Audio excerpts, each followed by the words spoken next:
Post All-Star break, the team ranks, I think, third highest in points allowed off turnovers on the season, just post All-Star break. Just where do you think that's most attributed to versus maybe pre-All-Star break where it's at least a little bit more under control? Yeah, it's definitely been an issue the whole year, but to your point, anytime you're ranked 27th in the last 19 games, 20 games ever since the break, that's not where you want to be.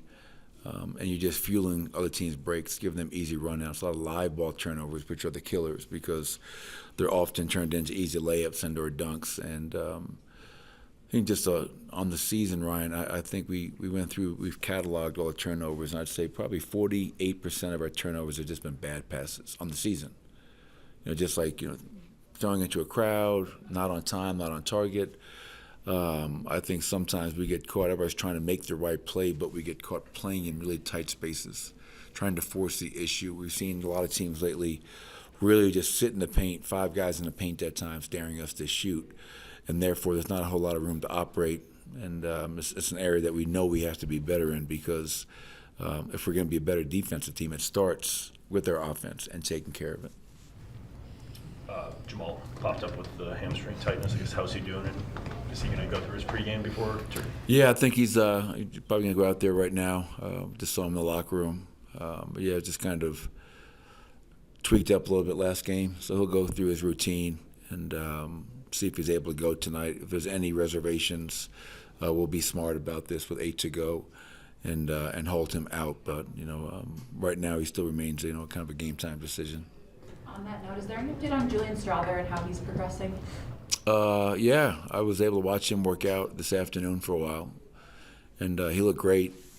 He's obviously playing a lot of 3-on-3, 4-on-4, small-sided games, if you will, and I think he's getting more and more confident, with his knee. He's not going to be back in the next couple of games. It'd be great to try to get him back before the season is over, but I don't want to put any black and white deadlines on that. Let's kind of let him continue to work his rehab, get on the court, and try to get some strength and confidence back in the injury. But it's been fun watching him kind of work out and get back on the court. After the Chicago game, Jamal said the coaching staff told us what they were going to do, and then we still didn't do what we needed to stoppage. Jokic last game had a similar comment. We know what we're supposed to do, but we're not doing it. In your experience, is there a sense of urgency that comes this time or that you see in the team of like, okay, same message being delivered, we know what we have to do, clock's ticking. Do you sense that urgency at all with the team? I don't hear the clock ticking, thankfully, because usually what happens when that clock stops ticking is not good.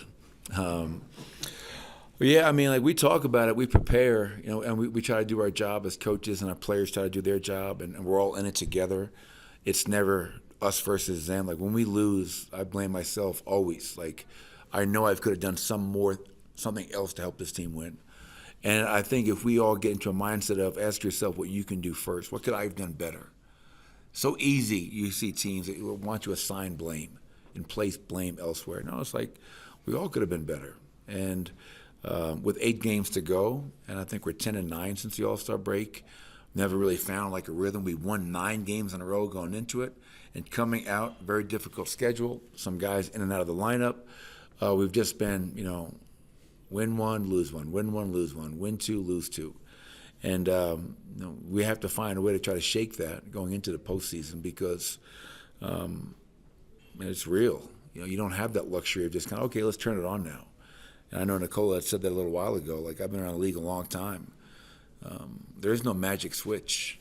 And so my hope is if we can get healthy, again, I think there's only 21 games now with our starting lineup in place on the whole season. And if Jamal can't go, it's hard to get a 5-man group into a great rhythm when they've never had it all season long. So we just got to keep on pounding that rock. Speaking of taking clock. Definitely a fine. Wow. Nothing surprises in this league anymore, Coach. The news of Taylor Jenkins getting let go with the team that's playing so well. How does that go down? Maybe I should be more in tune to what's going on in the world. Ryan Bowen said to me, "Hey, how about Taylor?" And I said, "What are you talking about?" And he told me he got fired. And I should be way beyond the point of being surprised by anything. I should be, but I was shocked. I really was. I mean, there's 8-9 games to go. They're tied for 4th place in the Western Conference.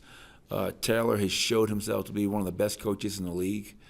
And it reminded me of, my father was an assistant coach in Cleveland with Paul Silas.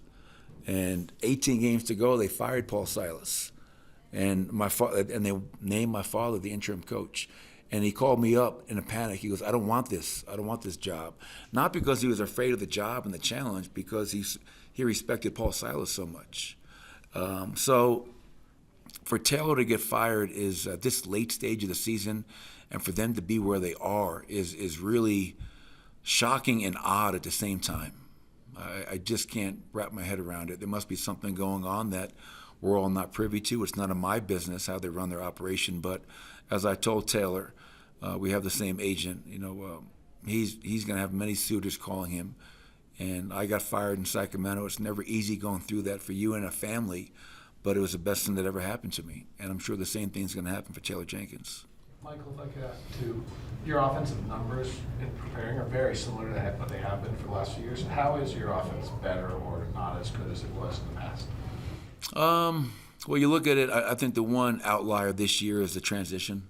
I mean, for us to be number 1 in fast break points per game, we've never been in that territory.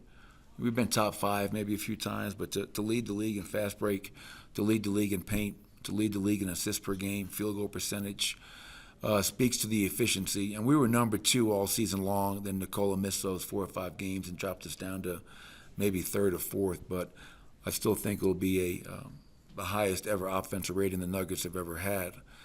Obviously, you talk about Nikola as an individual player and the 3-point shooting. We don't shoot a lot, but we're very efficient from there. And Nikola, obviously, a big part of his production and him having the best year of his career, I think, is the added volume and efficiency from the 3-point line. And then, obviously, the turnovers. If we didn't turn the ball over so much, we could have the number 1 offense in the NBA. And we're a ball movement, body movement team. High passes per game. It's just an area that we have to continue to focus on. My second one, if I could, sorry, Yeah. is what is the art of the outlet pass and why is Nikola so great at it? Well, because I think part of it is you got to understand that and when I watch film, and I watch a lot of film, not just us, other teams prepping. Last night I'm flipping back and forth between the Chicago Laker game, the Houston-Utah game, the Memphis-OKC game. I almost gave my dog a heart attack when Josh Giddey made the shot. He was sleeping. Nobody gets back. I mean, transition defense is a joke in this league. And we are definitely in that group. So part of the art of the outlet pass is that guys are jogging back. And Nikola always has his head up looking for that outlet pass. After a made basket or after a defensive rebound, his first look is not here. His first look is down the court for an easy 2. Now, you have a great passer, you need a recipient. And because human nature is what it is, if you run the floor, you don't get it. You run the floor, you don't get it. You stop running the floor. Our guys run the floor because they get it. And we've had a lot of guys that have taken full advantage of that. But I think it's Nikola reading the defense, seeing his teammate running. And I'd say the last part I could add to it is that he doesn't throw it to where you are. He leads you to the basket. And that's what Utah knows that with John Stockton. I mean, he always knew where guys were going to be, and he led them to the basket. I think Nikola Jokic, outlet pass or in the half court or out of the post, knows where everybody is, knows what the defense is doing, and is going to put that ball on the money every time. Thank you. Thanks, everybody. Appreciate it. What's the dog?